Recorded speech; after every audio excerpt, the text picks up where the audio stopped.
Well, I mean, ultimately, it's an incredible period for news, and the fact that millions of people are turning to the New York Times to try and understand what's going on in the world. And I think I see this period as one where we've got better at the whole business of making digital products and delighting users with the use of those products. But more fundamentally, unlike most news organizations, we've invested in journalism. We've got many more journalists today than we've ever had in the history of the New York Times.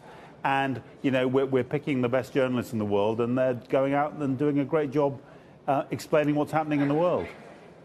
Mark, to Sarah's point, have you seen things taper off at all since the publication of the Mueller report? If you look at some of the live TV numbers of some of your media peers, it looks like there's been some fall off, or do you still think you're confident to hit your over 200,000 subscriber growth per quarter for the rest of 2019? Yeah, I mean, quarters vary. The present quarter, Q2, has always historically been a little bit lower than other quarters for us. But actually, news audiences are very strong. And it's worth saying that that first week of Mueller, when the news came out that Attorney General Barr was going to receive the Mueller report, that was also the week when there was the terrible fire at Notre Dame Cathedral in Paris. And Notre Dame was a bigger story for the Times than that week. The Mueller report was that week. We're very broadly based, the Times. Things that have been popping in recent days include things like our recaps of Game of Thrones have been doing fantastic business. So the Times is very full service. We're not like one of those cable networks which has been kind of living off the Trump story and nothing else. We do a full range of stories, and I'd say, in recent months, our continued coverage of Me Too, that started with our investigations into Harvey Weinstein and Bill O'Reilly, I think continually great coverage of tech, great investigative journalism of what's going on in Silicon Valley.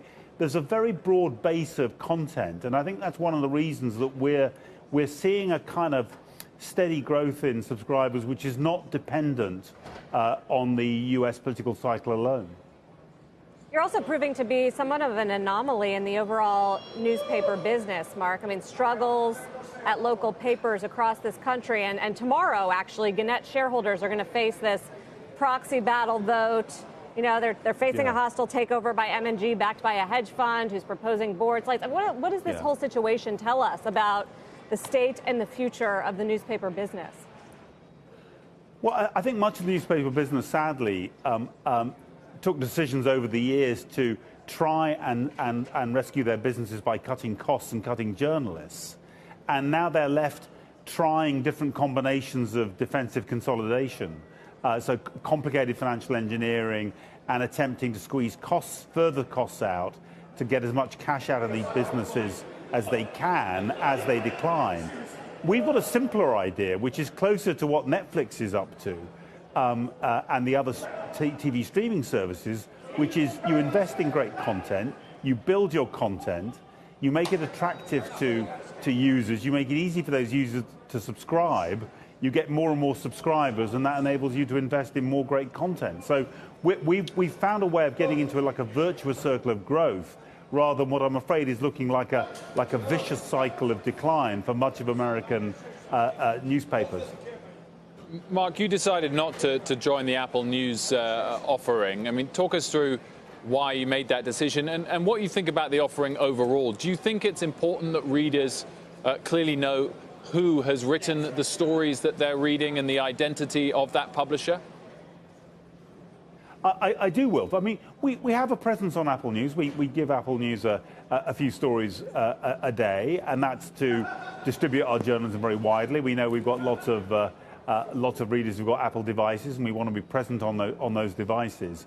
But our theory is very simple. We think that the best way of consuming news is when you come to a news organization's own digital assets. You know where you are, you know the provenance of the news. You get used to the individual contributors, whether they're these are faces, or whether they're voices, or whether they're bylines, and you know where you are. And by the way, if you don't like what you read, you can complain. You can hold them to account.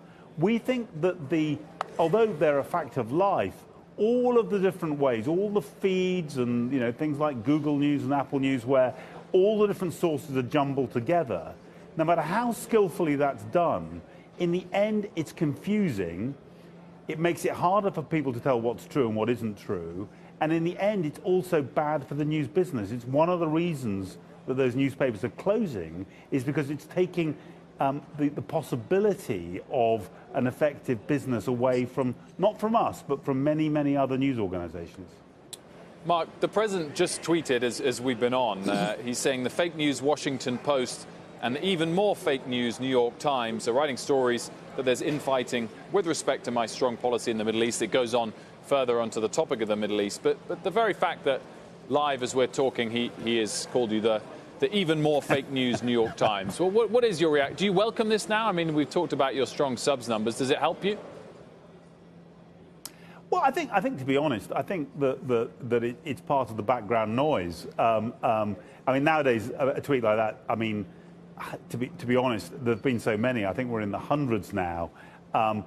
We tend to ignore them. I mean, you know, as I sometimes say, some of us have got proper jobs. We've actually got to get on with our work rather than spending our entire life tweeting at each other. I mean, look, I accept, of course, that there's a very lively debate about the character of news, about what you should believe and what you shouldn't believe. I think our numbers show that millions of people, not just people from America, but around the world, are turning to trusted sources of news. The New York Times is one, but it's not the only one. And I think it's a time when, you know, discerning readers understand that there's a kind of battle between, you know, the belief that it's important to get actual facts and know what's really going on, and also that freedom of the media does not make journalists enemies of the people. It's an important part of a democracy, and those who, you know, like the president, in a sense, want to have a shouting match about everything. But presumably, Mark, you don't think the president doesn't have a proper job? I think that you know, and to be fair, I think like everyone else in this country, the president is entirely entitled to say exactly what he wants about the New York Times, the Washington Post, and everything else. I passionately believe that we too should be held to account, and if people don't like what we do, they are absolutely free to criticize us. I do think sometimes that the president, particularly using language like enemy of the people, I think was rightly criticized to his face by the publisher of the New York Times for whipping up what could be dangerous hatred against journalists and what they do. So I think there's a difference between perfectly reasonable criticism and something which is really dangerous.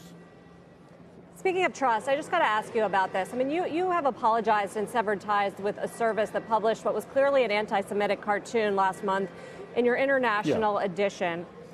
What does this say about, you know, your editorial checks and balances? And I wonder if you have to defend that kind of decision-making now to publishers. I want to be very clear. I mean, as you know, I'm the chief executive, not the publisher of the paper, but I'm very clear from talking both to the publisher and to the editor of the New York Times. We all accept this was a really serious mistake. It was a decision taken by one individual designing a page for the international edition of the newspaper. It should never have been published. It did indeed reveal some shortcomings in decision-making processes, which we're moving very quickly to put right. We've apologized profusely, and I can say again, we are very, very sorry to everyone who's offended by this cartoon. It should never have been published. The one thing I would say, and this is not to defend the cartoon, it should never have been published, is you really, I think, I would ask you to accept that this was a one-off mistake by one individual. It should not be seen as part of a broader pattern. In the immediate aftermath of the cartoon, not only did we apologize unreservedly, but we also published a stinging piece by our own columnist, Bret Stephens, criticizing the newspaper of Atlanta, and also an editorial which put this in the context of anti-Semitism. I think no one should be in any doubt. We think this was a very serious mistake, and we're very sorry it happened.